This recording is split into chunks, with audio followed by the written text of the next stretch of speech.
हम हर वर्ष अपने प्राण प्यारे आराध्य देव का प्राकट्य उत्सव मनाते हैं। आज करुणानिधान सर्वलोक महेश्वर भगवान परमात्मा परब्रह्म श्री कृष्णचंद्र जी यह करुणा करके समस्त जीवों को परमानंद प्रदान करने के लिए ही प्रकट हुए। अब ये प्राकट्य उत्सव सार्थक तभी हो जब हमारे हृदय में प्रकट हो, मेरे मन में, मेरे प्राणों में, एक एक श्वास में, एक एक नस नाड़ी कृष्ण कृष्ण कृष्ण भगवत स्वरूप हो जाए, हमारे हृदय में प्रभु का अवतार हो, हमारे हृदय में भय प्रगट कृपाला दीन दयाला। तो हमारी जितनी आसुरी प्रवृत्तियां हैं, राक्षसी प्रवृत्तियां हैं, राक्षसी प्रवृत्ति उसे ही कहते हैं स्वसुख वांछा, दूसरों से वस्तु व्यक्ति स्थान से जो सुख भोगने की लालसा है उसे आसुरी प्रवृत्ति कहते हैं। अपने आसु माने प्राण, प्राणों के पोषण के लिए, इंद्रियों के सुख भोगने के लिए जो हमारी वृत्ति है उसे आसुरी प्रवृत्ति कहते हैं। और भगवान का प्रादुर्भाव आसुरी प्रवृत्ति को जड़ मूल से नष्ट कर देता है। हमेशा भगवत चरणारविंद का आश्रय लेकर प्रार्थना करें कि भगवान हमारे हृदय में प्रकट हो और हृदय की समस्त आसुरी वृत्तियों का नाश होकर भगवदाकार वृत्ति हो। यही हमारे जीवन का परम लक्ष्य है। देवकी वसुदेव जी ने महान तप किया कि संसार का स्वामी भगवान मेरा पुत्र बने।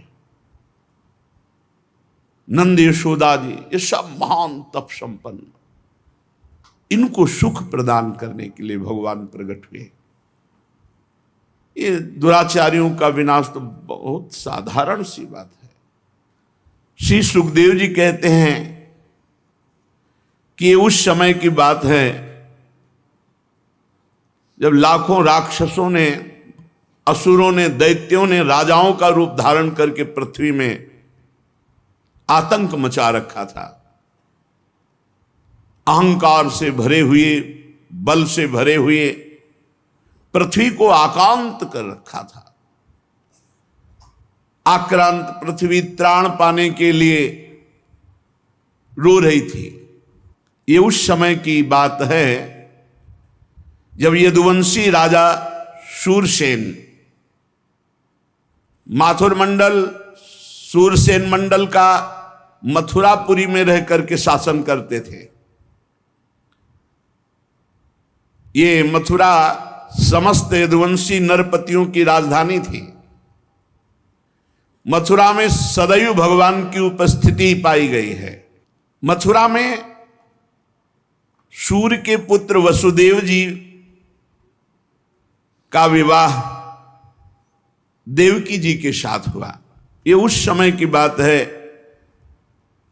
जब नवविवाहिता पत्नी देवकी को रथ पर विराजमान करके वसुदेव जी ले जा रहे थे। कंस बड़ा बलवान, स्वभाव में धूर्तता, वसुदेव जी से कहा मैं रथ हाँकूंगा, मेरी बहन है। और रथ के घोड़ों की लगाम पकड़ ली, स्वयं रथ हाँकने लगा। रथ चल पड़ा।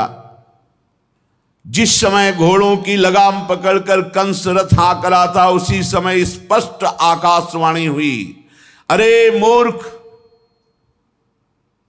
जिसको तू रथ में बैठाल कर लिए जा रहा है उसकी 8वें गर्भ की संतान तुझे मार डालेगी। भोजवंश का कलंक। आकाशवाणी सुनते ही कूद पड़ा रथ से, तलवार खींच ली और बाल पकड़े देवकी के। वसुदेव देवकी के लिए आदेश किया, तत्काल हथकड़ी बेड़ियों से जकड़ करके इनको कैद खाने में डाल दिया जाए और बहुत ही कठोर पहरा लगा दिया जाए। वर्ष वर्ष में जो संतान होती मारता गया, उसे हर बार शंका बनी रहती, पता नहीं वो भगवान किन बालक के रूप में प्रकट हो जाए।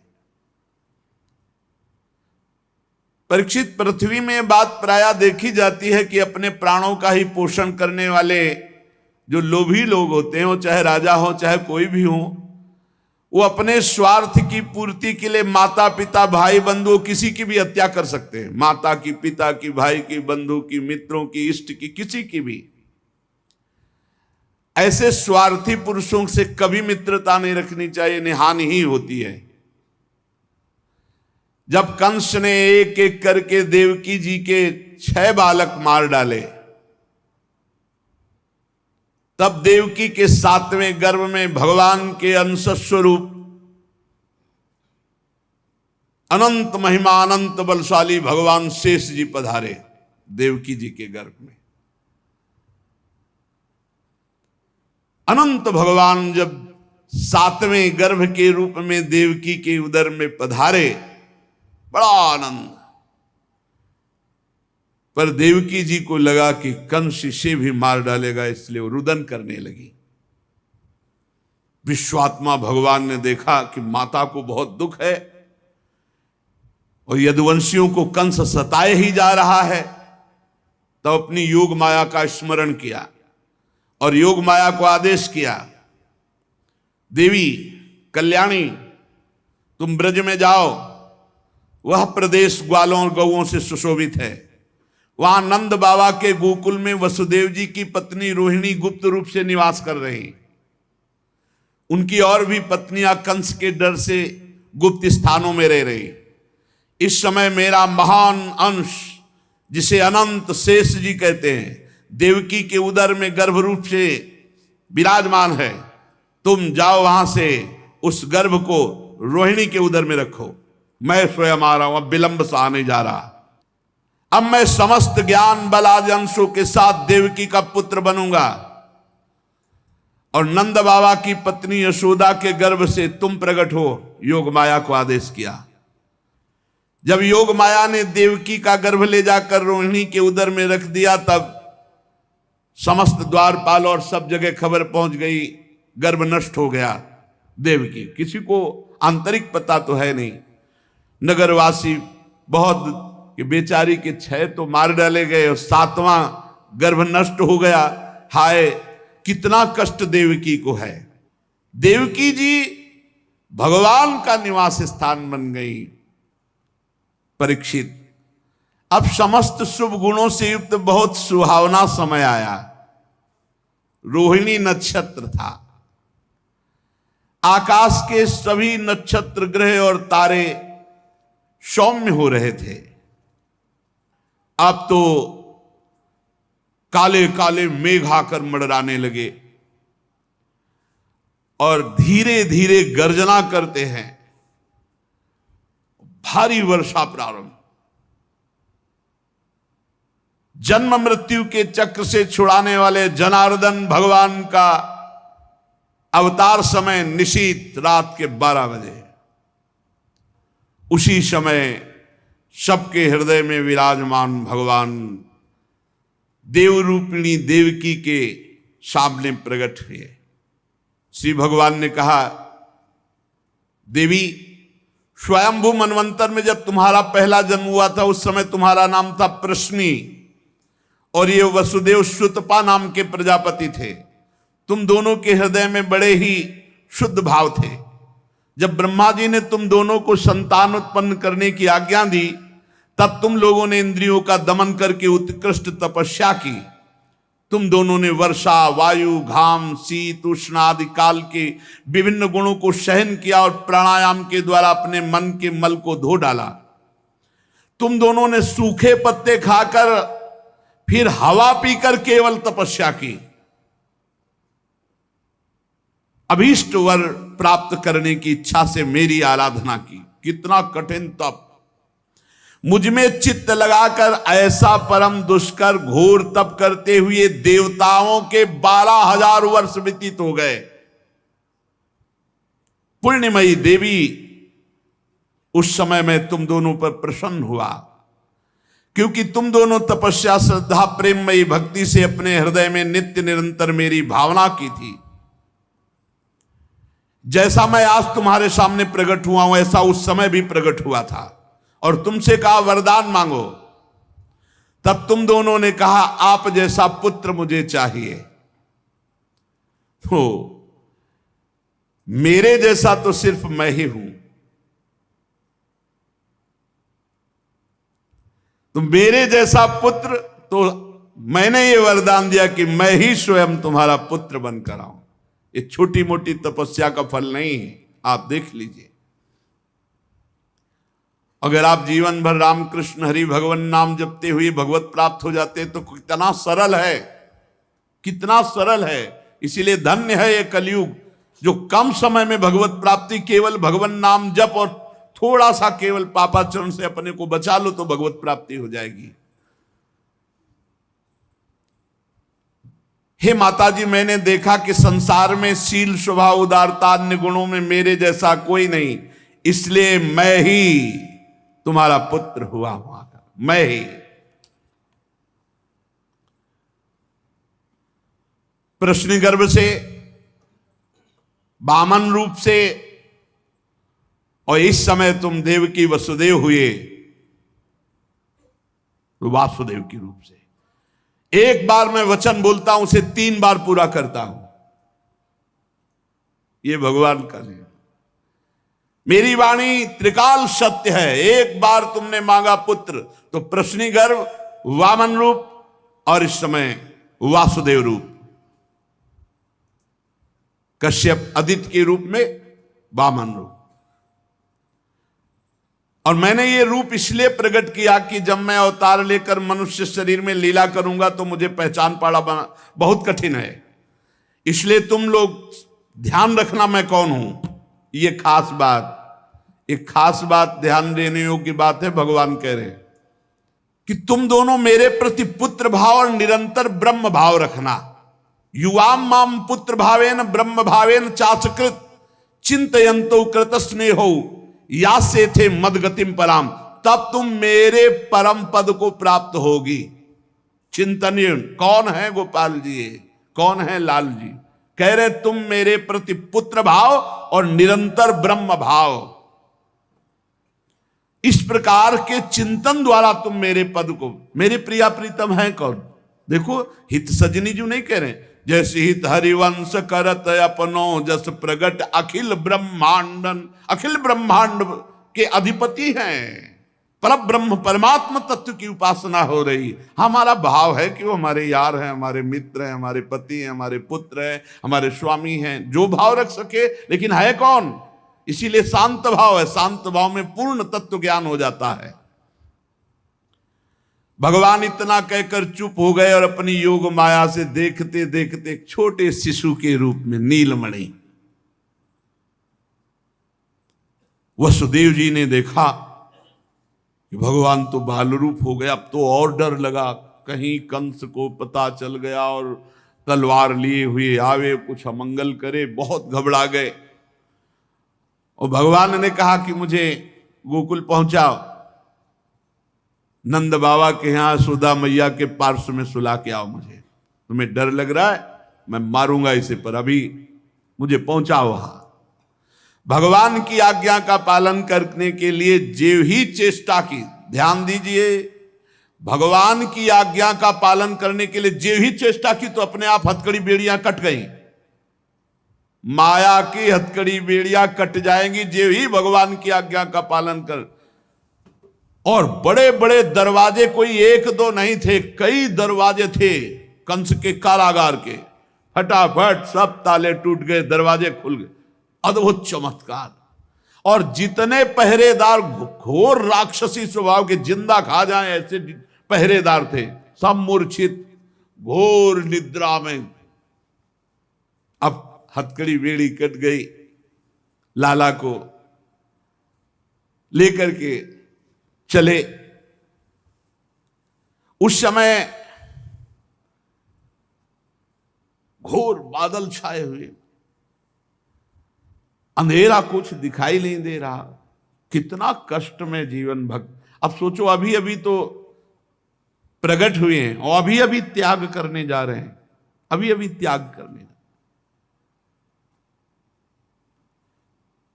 इधर समस्त द्वारपाल सब सोए हुए हैं, वसुदेव जी भगवान को लेकर।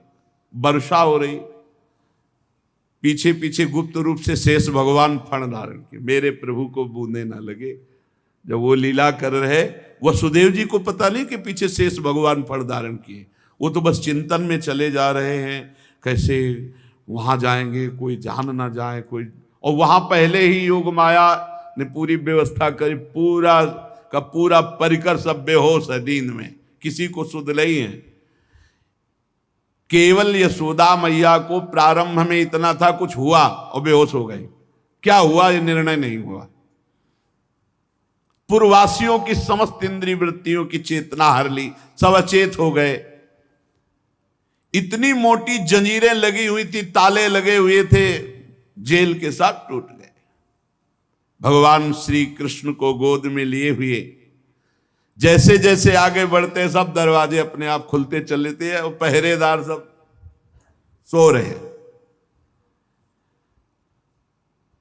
बादल नजदीक आकर मानो बरस रहे हो, ऐसे लटक लटक के बादल।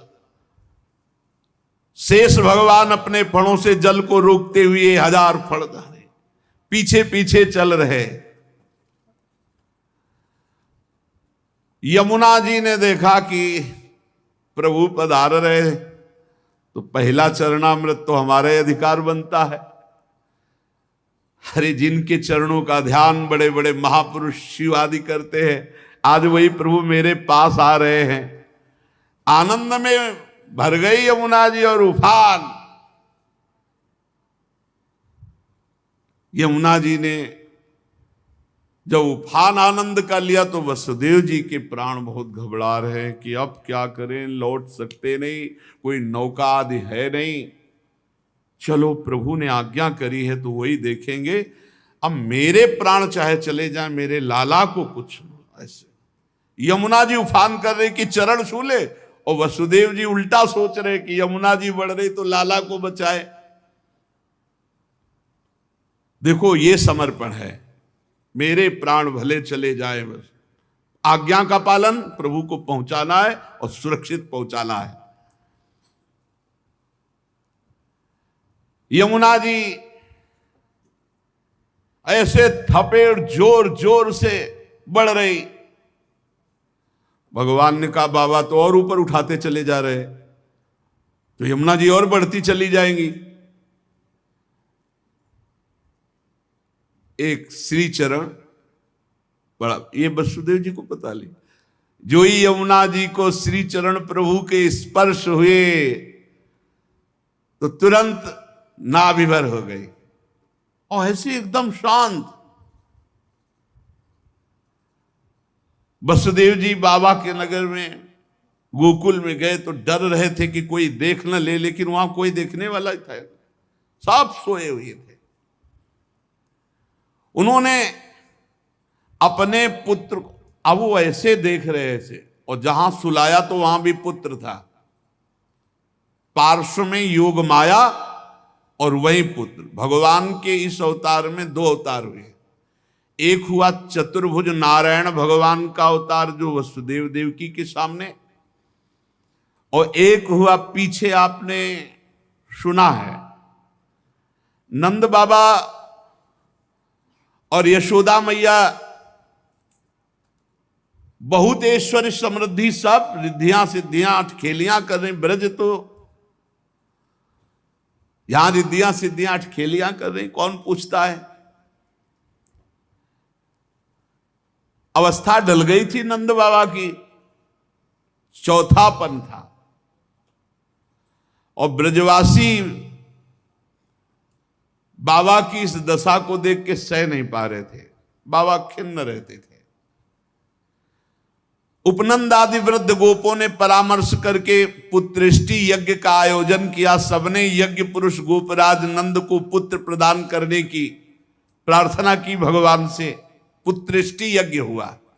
जैसे महाराज दशरथ जी की अवस्था ढल चुकी थी तो श्रृंगी ऋषि ने पुत्रेष्टि यज्ञ करा, उससे खीर फिर भगवान 4 रूपों में प्रकट हुए, राम लक्ष्मण भरत शत्रुघ्न। पुत्रेष्टि यज्ञ का अनुष्ठान हुआ नंद बाबा के यहां। अब उच्च कोटि के ब्रह्म ऋषि वेद ध्वनि आकाश में मुखरित हो रही थी।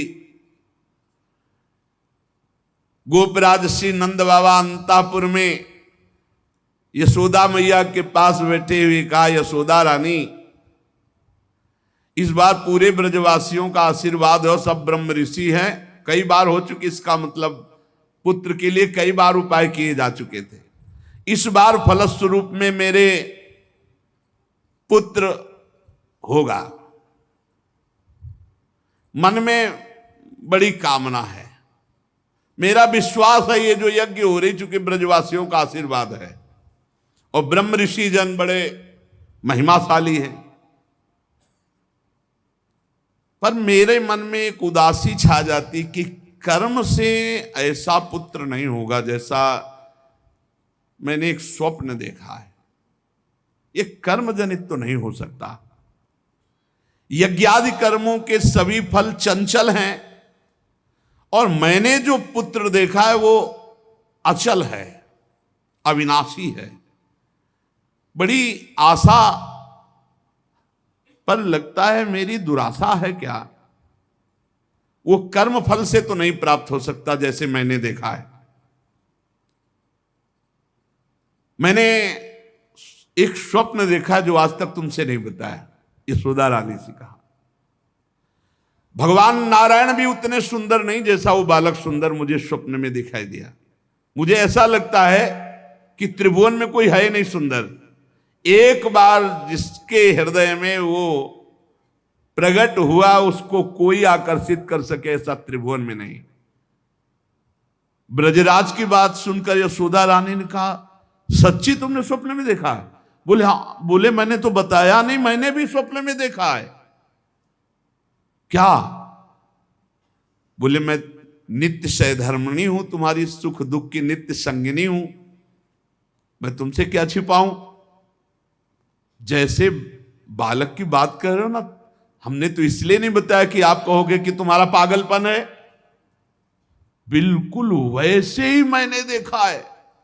श्यामश्चंचल चारु दीर्घ नयनो बालस्तवांक स्थले दुग्धोद्गारि पयोधरे स्फुटमसौ क्रीडन मया लोक्यते स्वप्नस्तत्किं मुजागरः किमथ वेत्ते तन्न निश्चीयते सत्यं ब्रूहि सधर्मिणी स्फुरति किं सोयम तवाप्यंतरे। बाबा ने कहा मैंने भी देखा। दिव्याति दिव्य नीलमणि सदृश श्याम सुंदर वर्ण एक बालक तुम्हारे गोद में दुग्ध पान कर रहा है, जो चंचल नेत्र मनोहर विशाल भाल तुम्हारी गोद में स्थित देखा, वो तुम्हारा पयोधर पान कर रहा है।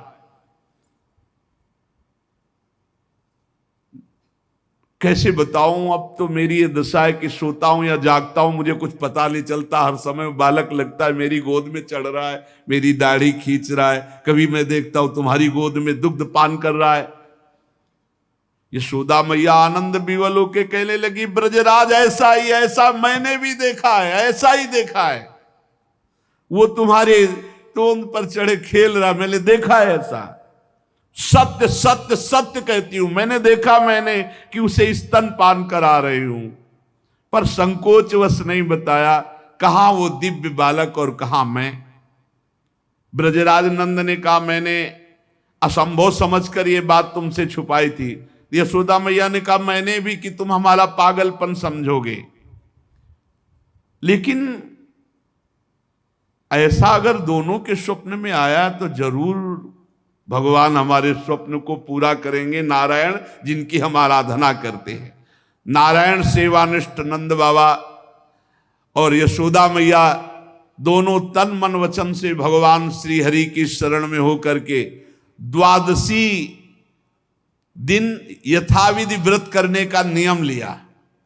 पुत्रेष्टि यज्ञ के बाद द्वादशी व्रत की संख्या वृद्धि के साथ साथ अब वो स्वप्न में देखा हुआ जो दिव्याति दिव्य बालक है वो खुली आंखों झलकने लगा। अब तो भारी व्याकुलता बनी।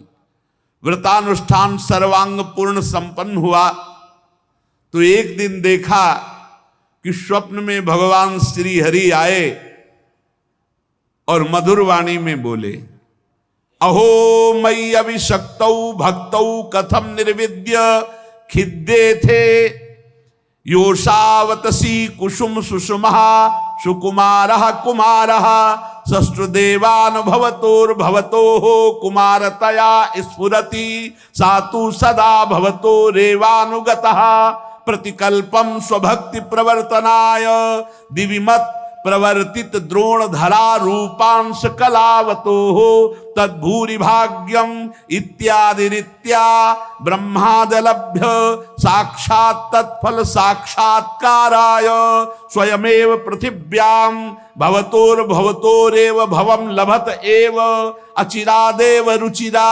रुचिरेशा युवयो सफलताम बलिता। यह आदेश हुआ, नंद यशोदा तुम मुझ में आसक्त और मेरे परम भक्त हो, तुम इतने खिन्न क्यों हो रहे हो?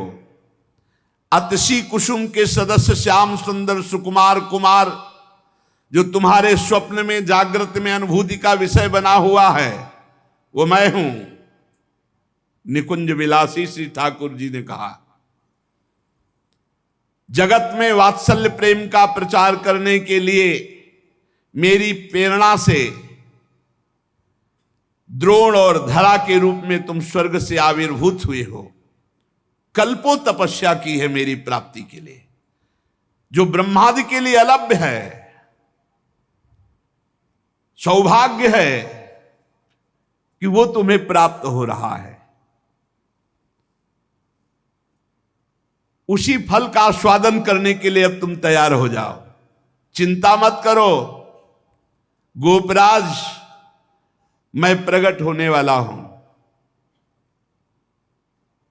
समझिए, वहां देवकी वसुदेव के यहां चतुर्भुज भगवान नारायण और यहां निकुंज विलासी श्री ठाकुर जी। श्री यशोदा जी बहुत आनंदित रहने लगी। तो एक दिन समस्त ब्रजवासियों ने देखा कि एक अर्धवृद्धा तपस्विनी स्नातक ब्राह्मण बालक को लिए गोपराज नंद की सभा में पधारी। इतनी तपस्विनी तेजस्विनी सब ब्रजवासी खड़े हो गए और आसन देकर प्रणाम करके पूछा, देवी आप कौन हो? आज तक तो आपको देखा नहीं। आपको देखने पे लगता है साक्षात भगवान की योग माया शक्ति हो। ये बालक कौन है? नारद मुनि जैसा दिखाई देता है। आप परम हम ब्रजवासियों का कल्याण करने के लिए पधारी हो। गोपराज के सभासदों की बात सुनकर तपस्विनी ने मुस्कुराकर कहा, मेरा नाम पौर्णमासी है। मैं महान तपस्विनी और दैवज्ञा हूं। तीनों काल का मुझे ज्ञान है। और ये जो बालक है, तुमने कहा नारद जी जैसा, इसका नाम मधुमंगल है। ये बालक स्नातक है। इसका दर्शन करके नारद जी का स्मरण होना उचित ही है। ये संपूर्ण वृत्ति नारद जी वाली ही रखता है। तपस्विनी की बात सुनकर गोपराज सभा के सदस्यों ने हाथ जोड़कर पूछा, देवी हम आपकी सेवा करने योग्य बिल्कुल ही नहीं है, इस पर भी आपने हम लोगों पर महती कृपा की। मेरी कुछ समझ में नहीं आ रहा कि आप यहां क्यों पधारी। तो उन्होंने कहा, तुम लोगों को पता नहीं, एक अनिर्वचनीय महासौभाग्य उपस्थित होने वाला है, इसलिए मैं यहां आई हूं। सबके पूछने पर पौर्णमासी ने बताया, तुम लोगों के प्राणाधिक प्रीतम गोपराज नंद के यहां एक पुत्र होने वाला है जो अखिल जगत को आनंद सिंधु में निमग्न कर देने वाला होगा। पौर्णमासी की बात सुनकर सभी परमानंद में उल्लसित पुलकित गदगद वाणी से कहने लगे, देवी आपके शुभागमन से हमारा ये ब्रज जो है महान तीर्थ हो गया। आपके लिए कृष्णांतिके यमुना जी के समीप हम एक पर्णशाला कुटी बना देते हैं। ये बात जब पौर्णमासी जी ने सुना तो उन्होंने कहा ठीक ठीक, कृष्णांतिके अर्थात कृष्ण के समीप, ठीक तुम्हारी बात निकल गई। जो बालक होगा उसका नाम कृष्ण होगा। तस्मिन् जातवदि निर्दानवता पृथिव्याम भविष्यति तदीय गुणे सदानवता सगुणता विद्यादि प्रबंधे तत्संबंधे तो निर्गुणता सकिंचनता विषय संपत्तौ तद भक्तौ तो निष्किंचनता इत्यादिकम विरुद्धाय मानमपि सर्वैरनुरुद्धम करिष्यते। नंद नंदन के रूप में स्वयं प्रभु पधार रहे। पौर्णमासी देवी कालिंदी तट के समीप पर्णशाला में भगवान के दर्शन की अभिलाषा से निवास करने लगी। पौर्णमासी देवी देवर्षि नारद जी की शिष्या और श्री कृष्ण के आगे जो गुरु बनेंगे संदीपनी जी, उनकी माता हैं। संदीपनी मुनि की माता हैं ये पौर्णमासी देवी। ये महान शक्तिमती थी और श्री कृष्ण की मधुर लीला को सब प्रकार से जानती थी। भगवान की लीला का आनंद बढ़ाने के लिए मस्खरे मनसुखा के रूप में वो मधुमंगल, तो भगवान का जो ऐश्वर्यमय अवतार हुआ वो जेल में, और जो माधुर्यमय अवतार हुआ ये नंद बाबा के यहां। तो जो ऐश्वर्यमय अवतार वापस गया, तो आप देखिएगा अक्रूर जी के साथ अक्रूर जी ने देखा जल में डुबकी लगाकर शेष सैया पर चतुर्भुज नारायण सेन, और हमारे द्विभुज मुरली मनोहर वृंदावनम परित्यज्य पादमेकम न गच्छति, वो कभी यहां से नहीं गए। जो गए तो देखो यहीं से निकलते ही चतुर्भुज हो गए। मथुरा में चतुर्भुज, द्वारिका में हमारे द्विभुज मुरली मनोहर नंद यशोदा के लाड़िले, वो कभी एक कदम ब्रज से बाहर नहीं गए।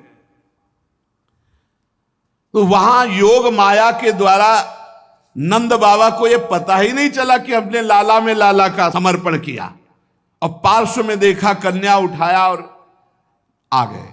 जे ही आए तो जैसे जैसे दरवाजे में प्रवेश करते जाते वैसे वैसे जंजीर ताला सब फिट, और जे ही वहां गए और देवकी जी की गोद में उस कन्या को तेवी हथकड़ी बेड़ी जकड़ गई।